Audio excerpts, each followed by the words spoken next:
हाँ, तो binomial theorem आपकी समझ में आ गई है। एक बार फिर रिकैप देखते हैं इसका। बायनोमियल थ्योरम क्या है? जो सूत्र है आपका a प्लस बी की होल पावर n, अर्थात किन्हीं भी दो राशियों की किसी धन पूर्णांक घात को ओपन करने का फॉर्मूला। प्रसार के अंतर्गत पदों की संख्या क्या होती है, कितनी होती है, ये सब आप डेरिवेशन में जान चुके हो। ये फॉर्मूला आपने डिराइव करके देख लिया है। इस सूत्र को ही द्विपद प्रमेय अथवा द्विपद प्रसार के नाम से जाना जाता है। a प्लस बी की होल पावर n, इसका प्रसार संक्षिप्त में हम sigma r equal 0 to n से r a की power n minus r b की पावर r, ऐसे इसे ध्यान रखा जा सकता है। वैल्यू r इक्वल 0 से कहां तक लगाएंगे? n तक। n तो n ही रहेगा, क्लियर? केवल r बदलेगा। यहाँ a की घात में कमी आएगी तो b की घात में वृद्धि होती है। यहाँ हम जानते हैं n से 0 एवं n से n, चाहे n की वैल्यू कुछ भी हो, हमेशा क्या आती है? 1। 1 होने से ये फैक्टर क्या हो जाएगा? 1। b की पावर 0 की वैल्यू भी 1 हो जाएगी। तो सीधा ये ध्यान रखा जा सकता है, a की पावर n संक्षिप्त में से ध्यान रखा जा सकता है, ठीक है? यदि a इक्वल 1 अर्थात कोई एक पद 1 हो गया, तब सीधा प्रसार ये हो जाएगा। इसका जो जनरल टर्म है, व्यापक पद है। व्यापक पद उस पद को कहते हैं जिसके द्वारा हम किसी अमुक पद को फाइंड कर सकते हैं। हमसे इसके प्रसार का तीसरा पद, चौथा पद, पांचवा पद कोई भी ज्ञात करने को कह दिया जाता है, तब हम पूरा प्रसार नहीं करेंगे। उस स्थिति में उसी पद को हम सीधा फाइंड करें। समझ रहे? गणित का नियम भी है। क्वेश्चन के अंतर्गत जो आपसे पूछा जा रहा है वो केवल और केवल उतना ही जवाब दें, उससे कम भी नहीं और उससे अधिक भी नहीं। क्योंकि अधिक लिखोगे तो आपके पास समय नहीं होगा, एग्जाम के अंतर्गत समय सुनिश्चित होता है। कम लिखोगे तो आपके मार्क्स कटेंगे ही, बात पूरी नहीं होगी। तो दोनों ही बातों का ध्यान रखें, कॉम्बिनेशन बना के चलना, ठीक है? तो ये आपका जनरल टर्म है, वो r प्लस 1 टर्म माना गया है। क्यों माना गया है? r वहां भी मान सकता था, तब मुझे यहाँ पर r माइनस 1 करना होता, क्योंकि आपको पता है r की वैल्यू पद संख्या से 1 कम रहती है। एनसीआर के अंतर्गत पद संख्या से 1 कम है। पहले पद के अंतर्गत क्या है? ये 0, जबकि टर्म का नंबर क्या है? 1। फिर क्या है? 1, जबकि पद संख्या क्या हो गई है? 2। तो यहाँ पर आपको याद रखने में असुविधा होगी, इसलिए सुविधा की दृष्टि से हमने इस पद को माना है यहाँ पर r प्लस 1 में पद। क्लियर? यहाँ पर r की वैल्यू 1 कम डालोगे, जैसे आपको 5वां पद चाहिए तो r की वैल्यू क्या लगानी होगी? 4। क्लियर? t से क्यों माना गया है? टर्म मानने के किसी और से भी मानने, सीधा ध्यान रखा जा सकता है। अब बात करते हैं मिडिल टर्म क्या होता है इसका। मध्य पद। मध्य पद 2 भी हो सकते हैं, यूनिक भी हो सकता है, अद्वितीय भी हो सकता है। 2 कब होते हैं? यूनिक कब होता है? यदि प्रसार के अंतर्गत, एक्सपेंशन के अंतर्गत पदों की संख्या है वो एक कैसी संख्या है? विषम। कैसी संख्या हो जाए? विषम। तब मध्य पद यूनिक होगा, एक ही होगा। लेकिन हमें पता है कि पदों की संख्या जो घातांक है अपना, उस घातांक से 1 अधिक होती है। उस स्थिति में अपना घातांक सम रहेगा जब पदों की संख्या विषम आएगी। जब यूनिक पद होगा तो सीधा इसको हम घातांक से जोड़ के देखेंगे तो उल्टा दिखाई देगा आपको। क्यों? n घातांक तब कैसा होगा? सम। पदों की संख्या कैसी होगी? विषम। एक विषम संख्या होगी पदों की संख्या, वो कौन सी संख्या है? वो n प्लस 1, 1 अधिक है ना, तो n प्लस 1। जब विषम है तो आपने क्या किया? 1 जोड़ के आधा किया, यही किया ना। तो n प्लस 1 में 1 जोड़ के आधा किया तो क्या हो गया? n प्लस 2/2, वहां पद हो गया। क्लियर? ये बात समझ में आ गई? अच्छा, जब आपकी घातांक का मान कैसा हो जाए? विषम, उस वक्त पदों की संख्या कैसी हो गई है? सम, इसलिए 2 आए थे पद।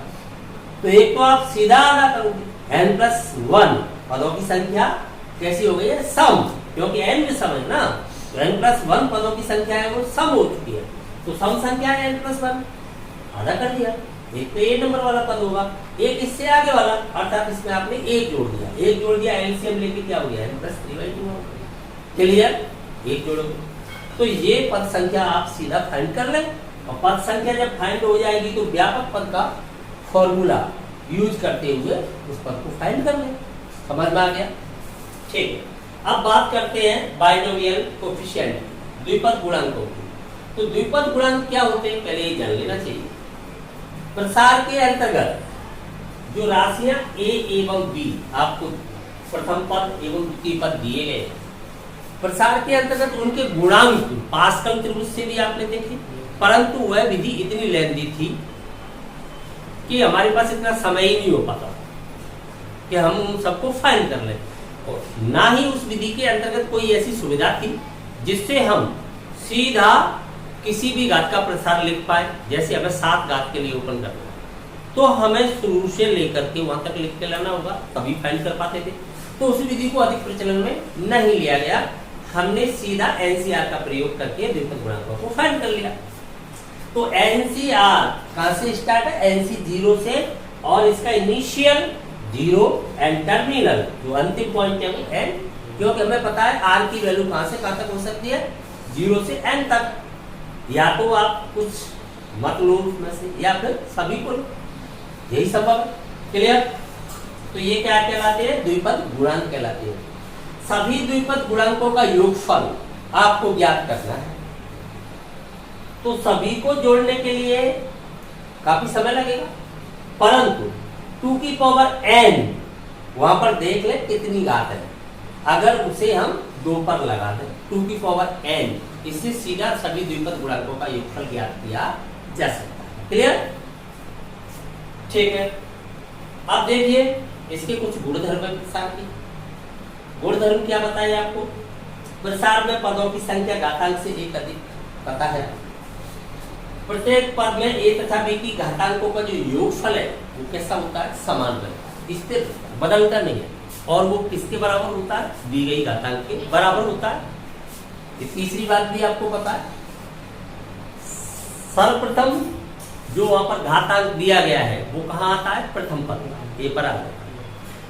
एक कम होते हुए, एक घटते हुए कहां जाता है, दूसरे पद बी पर चला जाता है। एट लास्ट पूरे घातांक कहां पहुंच जाती है, बी पर। तो ये द्विपद प्रसार से संबंधित कुछ महत्वपूर्ण बातें हैं। पूरी थ्योरी समझ में आ गई, कहीं पर भी कोई भी डाउट होना नहीं चाहिए। किंचित मात्र भी संदेह है तो तुरंत वहीं पर क्वेश्चन करना चाहिए, यदि नहीं है तो अब एक्सरसाइज प्ले करते हैं। ठीक है,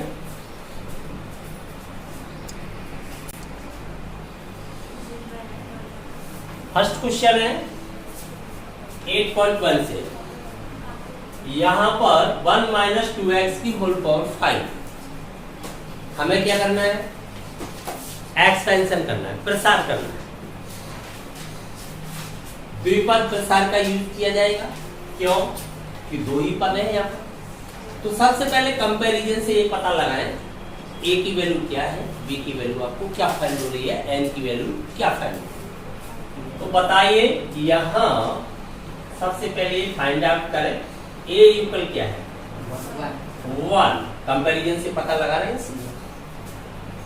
b इक्वल क्या है, -2x, क्यों कि हमने फॉर्मूला 2 भागों में नहीं बांटा, हमने a - b एवं a + b के लिए फॉर्मूले को नहीं बांटा है। a - b के लिए अगर बांटेंगे तो हमें पता है जब विषम घात आएंगी वहां नेगेटिव, जब सम होती रहेंगी वहां पॉजिटिव रहेगा, एक अंतक्रम में चलने लगेगा, अर्थात प्लस माइनस अपने आप यहाँ पर माइनस की वैल्यू लगाओगे तो अपने आप एडजस्ट हो जाएगा। क्लियर? इसलिए a की फॉर्मूला रखते हैं अपने पास, b इक्वल -2x, समझ में आ गया। तथा n इक्वल घातांक की वैल्यू क्या है यहाँ पर 5।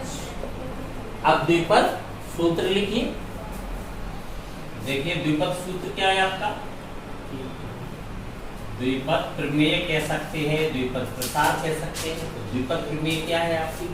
a प्लस बी की होल पावर n, ठीक है। a की पावर n प्लस n, बोलो a की पावर n माइनस 1, b, क्योंकि b की 1 पावर को यहाँ शो नहीं करते, आपको पता है, प्लस n से 2, a की पावर n माइनस 2 b इसका, ऐसे चलता रहेगा। एट लास्ट पद में क्या आएगा? b की पावर n। समझ में आ गया? इसके बीच में भी पद मिलेंगे, ये है। इसलिए 1 माइनस 2x की होल पावर 5, इसका प्रसार क्या होना चाहिए? a के स्थान पर 1, b के स्थान पर माइनस 2x एवं n के स्थान पर 5 का यूज करना है, बस यही तो करना है। a के स्थान पर आप 1 लगाओगे या 5 लगाओगे, लगाने की जरूरत कहाँ है? छोटी सी बात है ना, ये तो जानते ही हो। 1 की पावर 5 तो सीधा क्या लिख दोगे आप? 1 प्लस n 5। समझ में आ रहा है? a के स्थान पर 1 तो क्या लगाओगे? आप जानते ही हो, जब 1 आ जाता है, मैंने बताया था 1 प्लस b की होल पावर n, तो सीधा 1 हो जाएगा। डायरेक्ट उसको भी यूज कर सकते थे हम, केवल b के लिए भी यूज कर सकते थे, ठीक है। तो क्या लगाए फिर? b की वैल्यू क्या है? Minus 2x। ध्यान रहे, कभी ऐसी गलती न करें, जैसे मैंने यह ब्रैकेट लिया है, कुछ बच्चे क्या कर देते हैं, ऐसे लिख देते हैं, तो ये तो बिल्कुल ही गलत है, ये तो सब्ट्रैक्ट हो गया। ऐसे भी लिख देते हैं कुछ स्टूडेंट, मल्टीप्लाई माइनस 2x, ये भी बिल्कुल गलत है, क्योंकि दो चिन्ह एक साथ नहीं लग सकते भाई, ब्रैकेट लेना ही होगा। समझ में आ गई बात? ये भी बिल्कुल गलत है, ये भी नहीं लिखना, ऐसे ही लिखना। समझ में आ गया? अगला सिस्टम nc2 5c2, ये तो लगाई 1, b की वैल्यू लगाओगे तो माइनस 2x का whole square plus 5c3 minus 2x का whole cube plus 5c4 minus 2x की होल पावर 4। एट लास्ट बताओ क्या आएगा? 5c5 लिखोगे आप, तो आप क्यों लिखोगे? आपको पता ही है 1 होता है, तो सीधा b की पावर लिखोगे आप माइनस 2x की होल पावर 5। ये समझ में आ गया यहाँ तक? ठीक।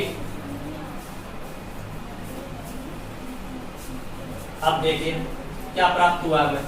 1, ये नेगेटिव हो गया तो माइनस का क्या हो जाएगा? 10x हो गया।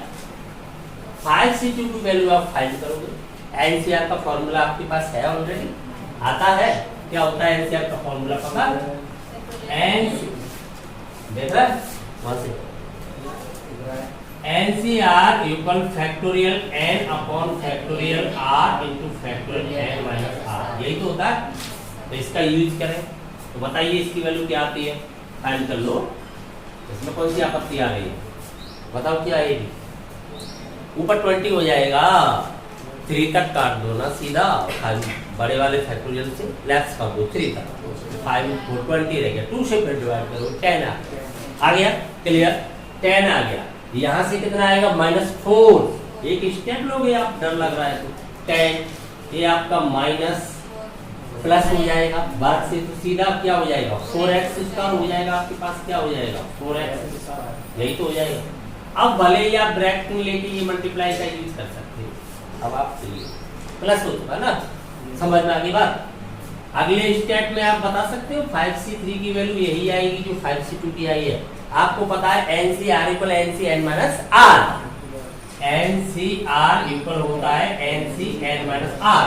ये भी पता है आपको मध्य पद, अगर यूनिट है तो मध्य पद के तुरंत बाद उसी क्रम में जो गुणांक चलते हैं ठीक उसी क्रम में वापस प्राप्त होने लगते हैं। तो बताइए इसकी वैल्यू भी क्या होगी? 10। तो ये भी हो गया आपका 10। यहाँ से नेगेटिव तो ब्रैकेट में लिखना पड़ेगा आपको -8x3। क्लियर? अगले स्टेप में जाइए तो 5 ही आएगी। तो प्लस की 5, ये तो प्लस ही हो जाएगा, आप भले ही ब्रैकेट में लिखें या ना लिखें, कोई फर्क नहीं पड़ता। कितना हो गया 16 x की पावर 4, ये नेगेटिव आएगा, फिर कितना हो जाएगा 2 की पावर 5 32 x की पावर 5। ठीक है, एट लास्ट हम लिख देते हैं, आता है 1 माइनस 2x की होल पावर 5 का जो प्रसार है वो फाइंड होता है 1 माइनस 10x प्लस कितना हो गया 14x square minus 80x cube है ये, प्लस ये भी 80 हो गया, x की पावर 4 माइनस का 32 x की पावर 5। क्लियर, समझ में आ गया? देखो आप चाहे तो ये सीधा यूज कर सकते थे, कौन सा वाला फॉर्मूला, या 1 डाल के 1 प्लस बी की ओर फॉर्मूला नहीं, वही रह जाए, कोई चीज। ठीक है।